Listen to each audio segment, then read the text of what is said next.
Welcome back, my Jedi friends, and in today's video, I ask the question, how lunatic are you? How lunatic are you? Are you a lunatic? So, what is a lunatic? Well, I'm going to simplify my belief of what lunacy is. Lunacy is when you stop trusting yourself, when you fall out of love with yourself, when you stop becoming your own best friend. That's when everything starts to go wrong, folks. It starts to go wrong.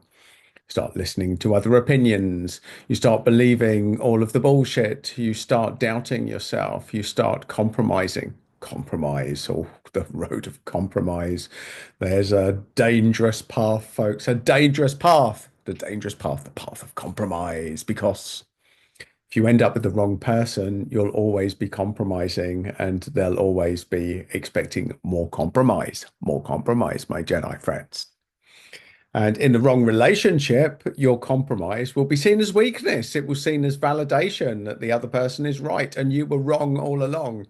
And that covers the narcissistic realm of being caught in narcissistic relationships. So the bottom line is, folks, lunacy for me is when we start believing the wrong people and we stop believing ourselves. There you go. Very simple definition. Very simple definition of what lunacy is, which is sort of contradicts our need to connect as a species. It's good to connect. And like most species, we get safety in numbers, folks. But the problem is, the bigger the number, the more rogue agents you're likely to have to deal with.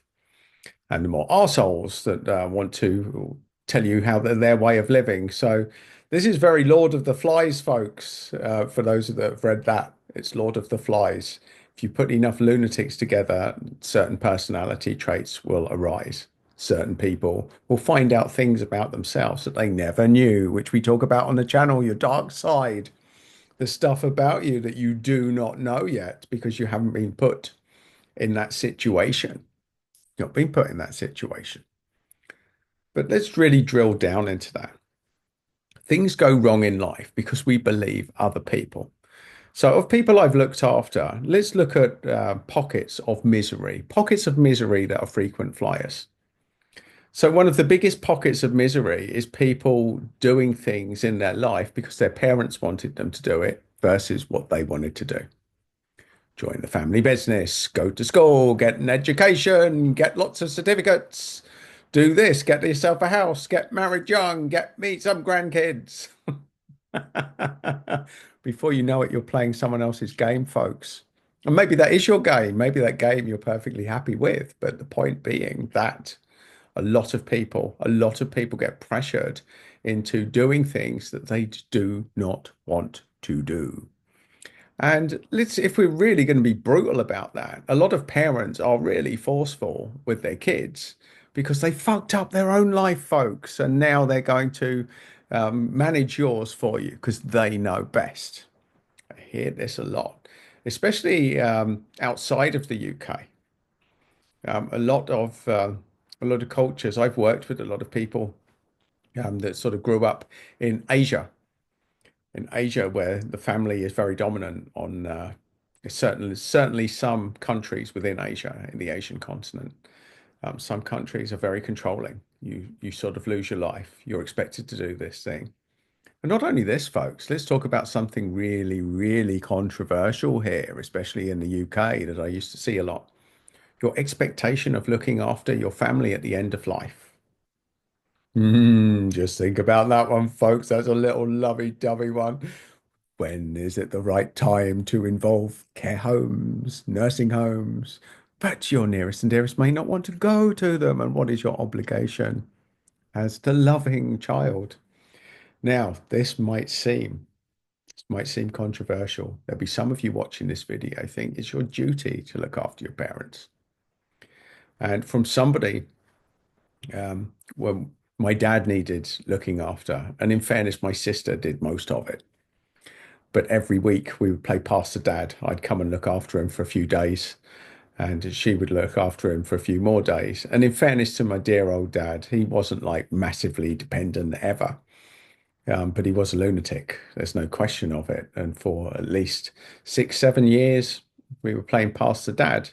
Now, I've got no regrets over that. I had some great times with my dad. I mean, he was absolutely nuts. All he wanted to do was get drunk and get stoned every day, which was his reality, and that was his life, and that's how he wanted to live, folks. And that's just the way of the world. And he would tell me the same stories over and over and over again, as though I'd never heard them for the first thousand times. But I loved him. He was great fun, my dad. But there's always a point in your life, isn't there, where if you are landed to look after the parent card, your life goes on hold. And how much are you prepared to put your life on hold? And what does it cost you? What's the cost, folks, psychologically? There's all sorts of things. I deal with people that talk about this. These are like taboo subjects that a lot of people won't talk about because of the expectation that it's your job to look after your parents. It's your job, it's your duty, it's your role, it's your guilt trip, folks. You will look after me. And yet, I see so many situations, especially where as brothers and sisters, there's always one that gets landed. There's always one that's got the package when the music stops, folks, and everybody else fucks off.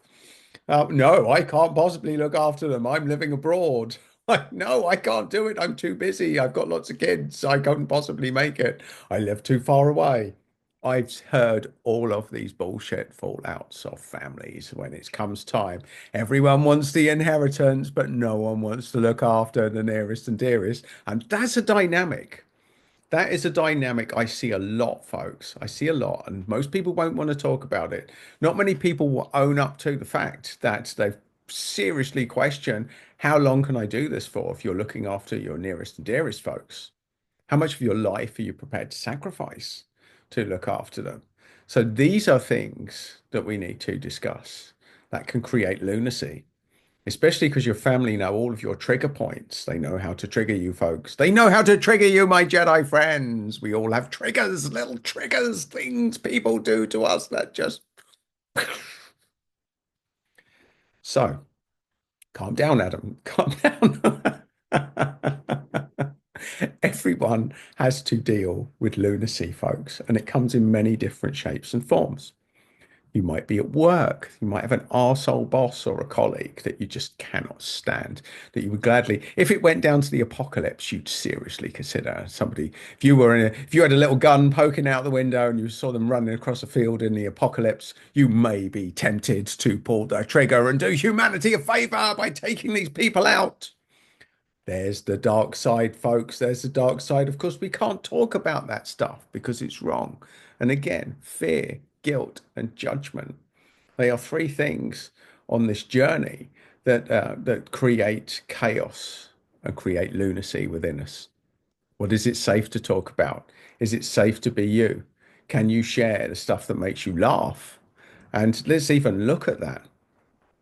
Let's look at that, folks. During lockdown, especially in the woke era that came round about that time, I was involved in certain comedy groups, and the things that make me laugh are usually fairly dark, folks, and I don't mind admitting. And I will also tell you transparently, if someone had access, in fact, if somebody had access, Mark Zuckerberg has access to everything that I've ever sent on WhatsApp. And he certainly has enough ammunition to make me look as as good or bad as he wanted on a total sliding scale. Because if the stuff I share with my good friends, and I make this distinction, folks, my good friends, that's not it is not designed for general circulation because people wouldn't handle it. They wouldn't handle it. You can't laugh at that, Adam. No, that's racist. No, it's sexist. No, blah blah blah blah blah. And there's so much guilt, fear, and judgment, folks, that it's easy to become a lunatic in today's world. In today's world. Take your privilege. You were born a racist. You were born a racist, Adam. Look at you. You only have to look at the color of your skin and the fact that you're a bloke and you're straight. You must be fucked up. Must be fucked up. And it's very easy to fall into that category, folks. Very easy. It depends who you speak to. So speaking truth has never been so dangerous. And I never ever thought I'd have to say that, but it is the reality of the world that we live in, especially for my colleagues in the UK at the moment, where it's going completely dystopian right now. Whoever whoever voted in that lunatic, well, you need to take a long, hard look in the mirror, my Jedi friends, for that fucking idiot that I don't mind saying the stuff that's going on in this country is nasty. It's nasty, folks. It's nasty. But let's move on. Let's sidestep that one and let's just say that there's a lot of reason. There's a lot of lunatics out there, genuine, bona fide lunatics, folks. Lunatics. People doing lunatic things. There's lunatic stuff that we're having to put up with.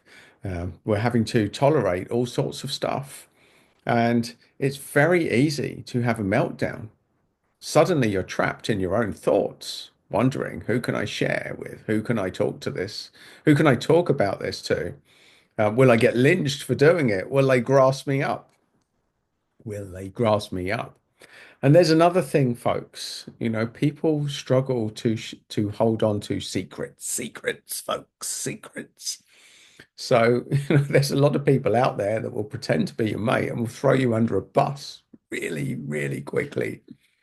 And I witnessed that dynamic a lot throughout my life, folks. So there you go. Look, I'm just rambling, but all of these things, they can chip away at your mental health. They can chip away at your mental health, and you can feel like you're becoming a lunatic. If you say the wrong thing to the wrong person at the wrong time, your life could change in a horrible way, horrible way. And that's just the reality of it. And, things can happen to you that are out of your control. I mean, I have a case in my personal life at the moment where somebody has frauded me. They've been sending personal guarantees to companies under their email in my name, and now I'm being chased. I'm being chased, folks. And that's the reality. You just got to deal with shit like that. That stuff, you just have to deal with it. Life's unfair. Yes, what did I do to deserve that? Who would be such an arsehole as to pull a stunt like that? These people are out there, folks. These people are out there and they're losing no sleep, fucking people over. And that's just the reality of life. Just the reality of life, folks. So take an empowered view of it. Outsource your worries to the universe, my friends, my Jedi friends. Get your spiritual support team in and energize yourself because it's all we can do. We can take control of the stuff that we do have control over. And not only that, through being authentic, through speaking our mind, yes, we might get lynched, might get thrown in jail, folks, even the way the world's going down at the moment, especially in the UK. In fact, somebody sent me a meme the other day and it was quite funny. It was from Kim Jong-un in North Korea saying that we'll welcome the asylum seekers. The way it's going down, North Korea could be a safer place at this stage, folks. It could be a safer place. So keep your sense of humor, my Jedi friends. If you keep your sense of humor, your mental health will probably make it through all of this lunacy. But the thing is, you're only as lunatic as much as you become a prisoner to your own mind and to the own belief system about the mad world that we live in. And here's something just to finish up with, folks. I've been saying this all my life, and I was only joking when I used to say it when I was in my teens. When people used to say, "Oh, you're a lunatic, you're on day release." I'm like, well, look, unless you haven't worked it out, we live in a lunatic asylum. I'm the only sane one. I only come out because I can't handle the lunacy of being out here. That's how I used to come back at kids in the playground over 40 years ago. And yet now it's never been so true. The whole world is a lunatic asylum, folks. If you're looking for sanity, if you're looking for sense, you ain't going to find it in the government. You are not going to find it in the government, folks. Like, maybe some governments are better than others, and there certainly are. But the bottom line is, folks, people that are running the countries are not necessarily in it for us or to do good for everybody in the population. And we only need to look at COVID to analyze that, my Jedi friends. So it's more important than ever to take control of your own mind, to take control of your own thoughts, and to really surround yourself by your tribe, folks, because what kept me sane during the darkest hours of the lunacy is my fellow lunatics who had the same sense of humor as me, that I could share stuff with, that I could have those censored laughs that would probably get me deplatformed if I was to share them on here, folks. It was my dark side that I'm telling you about. It is out there, folks. And to some degree, we're all hypocrites because if we were to share who we really are, it really isn't safe anymore, folks. It really isn't, especially in the UK. So there you go, my lunatic friends. How lunatic are you? Well, who knows? Who knows? Only you know how lunatic you are. But one, I will leave you with this message.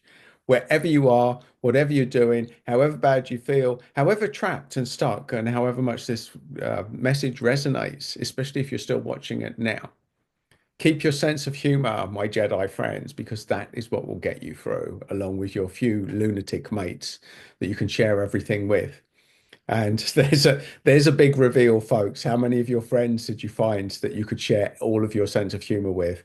And for me, that is whittled down to about four people, four people, folks.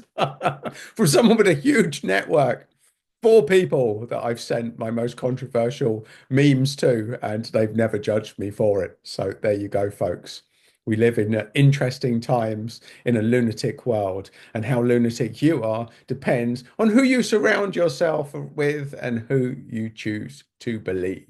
Who do you choose to believe, my Jedi friends? Who do you choose to believe? Make your voice the loudest. Make your voice the most authoritarian in your life, and stop listening to people that know how you should be living your life or what you should be doing, and tell them to fuck off, and you will feel better. So there you go, my Jedi friends. Get in touch with your mind, know what you want, do things that you love, share your truth, and you will be free or not in some cases, if you depending on where you live in the world. So there you go, my Jedi friends. Hopefully this video will go under the radar and I won't get deplatformed for sharing my thoughts on these slightly controversial subjects. And just to say, uh, however lunatic you are, my lunatic friends, you're all welcome on this channel to share your lunacy. As long as it doesn't involve wanting to kill anyone or do any harm to anyone or the planet or yourself, then let's draw those caveats. But every other lunatic that doesn't tick those boxes is welcome to join me, my Jedi friends. And please do that just there. And if you want more of my random ramblings, you will find that just there. So, my lunatic friends, go off, embrace your lunacy, enjoy your life, have fun, or at least try to. And let's see if we can get through with at least some of our sense of humor intact at the end.